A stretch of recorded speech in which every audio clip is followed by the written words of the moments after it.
Hi, I'm Katie Marie, and today I'm going to talk to you guys about baking with fractions. So, fractions are something that is kind of hard, but if you think about it with something like baking, it can make it seem a little bit easier.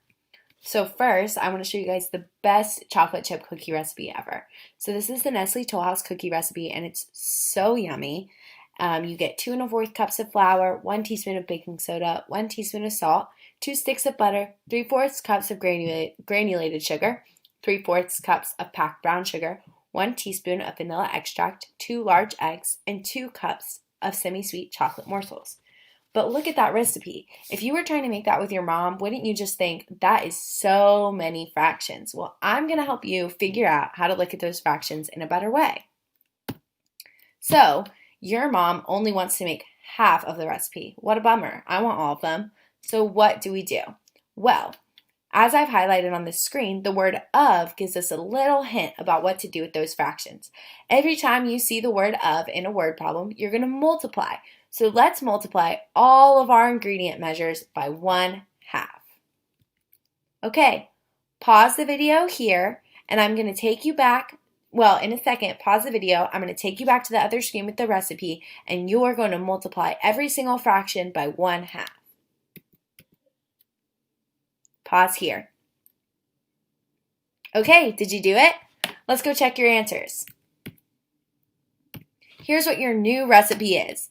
1 1/8 cups of all-purpose flour, 1/2 teaspoon of baking soda, 1/2 teaspoon of salt, 1 stick of butter, 3/8 of a cup of granulated sugar, 3/8 of a cup of packed brown sugar, 1/2 a teaspoon of vanilla extract, 1 large egg, and 1 cup of semi-sweet chocolate morsels.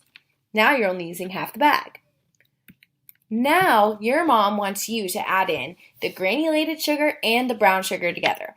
So how are you going to figure out how many cups of ingredients that is? Let's do the math problem together. 3/8 plus 3/8. We can just add those together because look, they have the same denominator, 8. That equals 6/8, which can reduce by dividing both the numerator and the denominator by 2 into 3/4. But don't forget your units. So our new answer is we are adding 3/4 cups of ingredients. This is just some easy ways that you can look at fractions when you think about baking. Next time you're making cookies with your mom, remember that this is all fractions, and fractions aren't scary. And by the way, when you make these cookies, here's a few secrets for you and your family to follow. 1, sprinkle a little extra salt on top before you cook them. It will make them so much yummier. 2, instead of just baking soda, use 1/2 of a teaspoon of baking soda and 1/2 of a teaspoon of baking powder. That will make them even yummier. 3, enjoy! Thanks so much, y'all.